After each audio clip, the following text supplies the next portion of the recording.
सुप्रभात। महादेव प्रतिष्ठा, यह हमारी आज की आध्यात्मिक चर्चा का विषय। महादेव प्रतिष्ठा।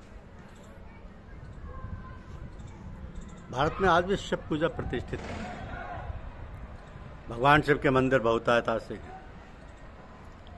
यदि वहाँ यह बताया जाए कि भगवान शिव ने किस अभीष्ट को पाया था, उनकी विद्या क्या थी, उन्होंने कैसे तपस्या की, उन्होंने क्या संदेश दिया, हम उसे कैसे प्राप्त करें, तो वह मंदिर सार्थक हैं। केवल इतना ही सीखने आप वहाँ जाते हैं, जहाँ ये ना बताया जाता हो कि महापुरुष ने उस सत्य को कैसे प्राप्त किया।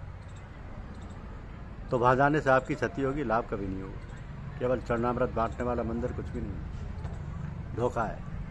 भगवान शिव की शरण में जो गया उसे उन्होंने राम के चरणों में सौंप दिया, प्रीति दी। वो सदैव राम नाम जपते थे कि तुम्हें पुण्य राम राम दिन राति, सादर जपऊ अनंग आराती। काशी मरत जंतु अवलोकी, जा सुनाम बल कर विशोकी। तो काशी में शंकर जी अपने पराक्रम से मुक्ति नहीं देते, बल्कि नाम के बल से ही मोक्ष प्रदान करते। एक परमात्मा के चिंतन पर ही शंकर जी ने बल दिया। ठीक इसी प्रकार हनुमान एक संत थे, उनके भी जप का नाम राम था। सुमिर पवन सुत पावन नाम, अपने बस कर राखे राम। पवन सुत ने उस परम पावन राम नाम का जप किया था। हनुमान जपने के लिए हनुमान ने कभी नहीं कहा। उनके जीवन में जो भी अधिकारी भक्त मिला, उन्होंने उसकी बाह पकड़ राम के चरणों में गिरा दिया कि हनुमान सम नहीं बड़ भागी, नहीं कोई राम चरण अनुरागी। हनुमान के समान कोई भाग्यशाली कोई नहीं था, तो भाग्य का स्रोत क्या है? नहीं कोई राम चरण अनुरागी। राम के चरणों का अनुरागी भाग्य का जन्मदाता है। इन दोनों महापुरुषों के कथानकों से स्पष्ट है कि देवताओं में कुछ महापुरुष भी हैं जो हमारे आपके पूर्वज रहे, किंतु करोड़ों कल्पित देवताओं के बीच उनकी संख्या 1% भी नहीं। उनके प्रति श्रद्धा अपेक्षित है, क्योंकि उन्होंने किसी काल में साधन करके परमात्मा स्वरूप की स्थिति प्राप्त किया था। तो अपनी पीढ़ी के लिए वे सदगुरु थे, किंतु आज के लिए उनकी पूजा का विधान नहीं और न उनके नाम जप का है। यदि कोई ऐसा करता भी है तो वह महापुरुष एक परमात्मा की ओर तथा व्यक्ति के समकालीन सदगुरु की ओर उसे बढ़ा देते हैं। अतः आप आरंभ से ही एक परमात्मा के प्रति श्रद्धा स्थिर करें, जिससे आपका समय नष्ट ना हो और उसे प्रेरणा देते रहे। गोस्वामी जी ने रामचरितमानस की रचना की तो अंत में मानस रोग भी बताया कि इसके विरोधी कौन है। मोह सकल व्याधि निकर मूला। मोह संपूर्ण व्याधियों का मूल है। काम बात है, कफ लोभ है, क्रोध पित्त है। काम क्रोध और लोभ तीनों भाई जब एक हृदय में एक स्थान पर इकट्ठे हो जाते हैं तो व्यक्ति सन्निपात के रोगी की तरह है। अहंकार अति दुखद डमरुआ, तृष्णा उदर वृद्धि अति भारी।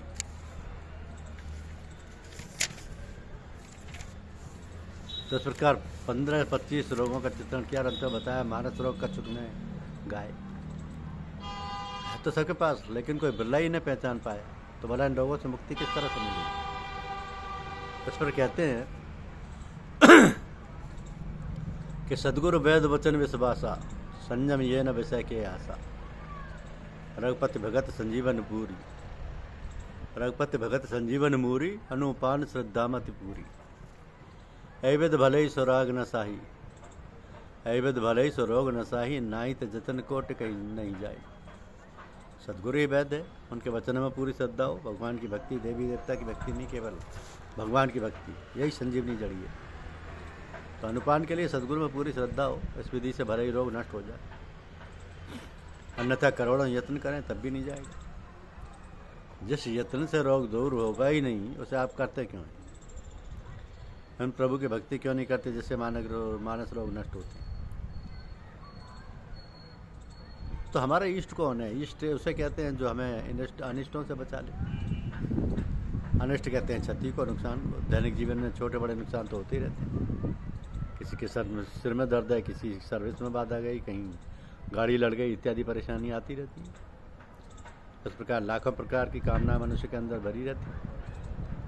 तो जो इन तमाम अनिष्टों से बचा ले, कामनाओं की पूर्ति कर दे, उसका नाम है इष्ट। सबको सुरक्षित हो जाने और समृद्ध जीवन प्राप्त हो जाने पर भी शरीर तो क्षणभंगुर है। आज है तो कल के लिए कोई गारंटी नहीं दे सकते, ये नश्वर है। योगेश्वर श्री कृष्ण जी का कहना है कि अर्जुन, ये आत्मा ही शाश्वत है और शरीर नाशवान है। अनित्यम सुखम लोक मिमम प्राप्य भजस्व माम। तब तो आपका वैभव विलास यहीं छूट जाएगा, काल भर बस घसीट कर उठा ले जाएगा। क्या कोई ऐसा उपाय है जिसे इस जन्म और मृत्यु से भी पार पा ले? वो कौन है जो उस भयंकर अनिष्ट से बचाकर हमें शाश्वत स्वरूप प्रदान कर दे, अकाल स्थिति प्रदान कर दे, शाश्वत धाम प्रदान कर दे, सदा रहने वाली अक्षय शांति दे दे?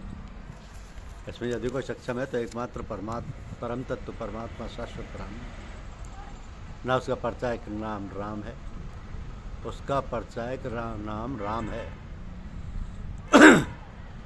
उसका जप करें, वही इष्ट है। एक बार भगवान राम ने सभा बुलाई, एक बार रघुनाथ बुलाए, गुरु द्विज पुरवासी सवाए। बैठे गुरु मुनि अरे द्विज सज्जन, बोले बचन भक्ति भव भंजन। गुरु मुनि द्विज सज्जन सभी बैठे थे। सभी भक्तों के जन्म मरण का दुख दूर करने वाले राम बोले कि बड़े भाग मानुष तन पावा, सर दुर्लभ सब ग्रंथ ही गाओ। साधन धाम मोक्ष कर द्वारा, पाई न जय परलोक समारा।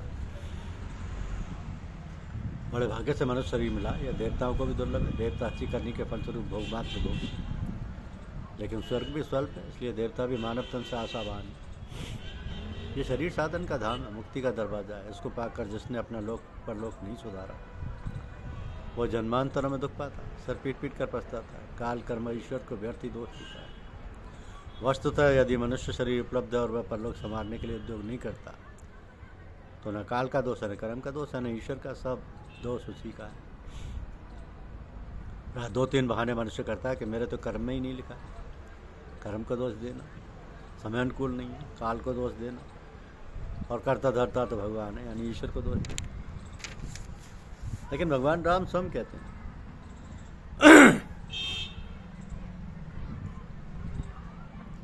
कि यदि मानव तन उपलब्ध है तो उनमें से किसी का भी दोष नहीं, दोष अपना है। नत्र कहते हैं कि नर तन भव बारिद कहूँ बेरो, सन्मुख मरत अनुग्रह मेरो। करण धार सदगुरु दृढ़ नावा, दुर्लभ साध सुलभ कर पावा। जो न तरे भवसागर, नर समाज अस पाए। सोकृत निंदक मंदमत, आत्मा हनगति जाए। कि मानव शरीर संसार सागर से पार होने के लिए बेड़ा है, जहाज है, सदगुरु नाविक है, मेरी कृपा अनुकूल वायु है। ऐसे दुर्लभ संयोग व्यवस्था को पाकर जो भवसागर पार नहीं हो पाता, वह अपने पौरुष का निंदक है, कर्मण्य है, मंदमती और अपनी आत्मा का हत्यारा है। लेकिन पार होने का उपाय क्या है? तो कहते हैं कि जो परलोक या सुख चाहे, सुनिमम वचन हृदय दृढ़ गृह। सुलभ सुखद मार्ग या भाई, भगत मोर पुराण श्रुति गाई। यदि आप परलोक चाहते हैं, परम श्रेष्ठ शाश्वत धाम चाहते हैं, अमर तत्व प्राप्त करना चाहते हैं, अतः ऐसे लोग में अपनी कामनाओं की पूर्ति चाहते हैं, इसी लोग में, तो मेरा वचन सुने और दृढ़ता के साथ धारण करें। मतलब वो क्या है? सिर्फ एक ही रास्ता है दोनों के लिए कि भगत मोर, मेरी भक्ति करो। शेषनाग की नहीं, किसी देवता की नहीं, मेरी भक्ति करो। ये श्रुतियों ने गाया। अतः इष्ट कौन है? एक परम तत्व परमात्मा। उसके सिवा अनिष्टों से बचाने वाला कोई है ही नहीं। हमारी दरिद्रता का कारण ये है कि हम उस प्रभु को नहीं मानते। राम का नाम लेते ही सब सुन जाते हैं, कौन राम? अरे राम ब्रह्म व्यापक अविनाशी, जो व्यापक है, चिन्मय है, कण कण में है, अविनाशी है, उसी का दूसरा नाम राम है। धन्यवाद। यूट्यूब चैनल को लाइक और सब्सक्राइब अवश्य कीजिए। शुक्रिया।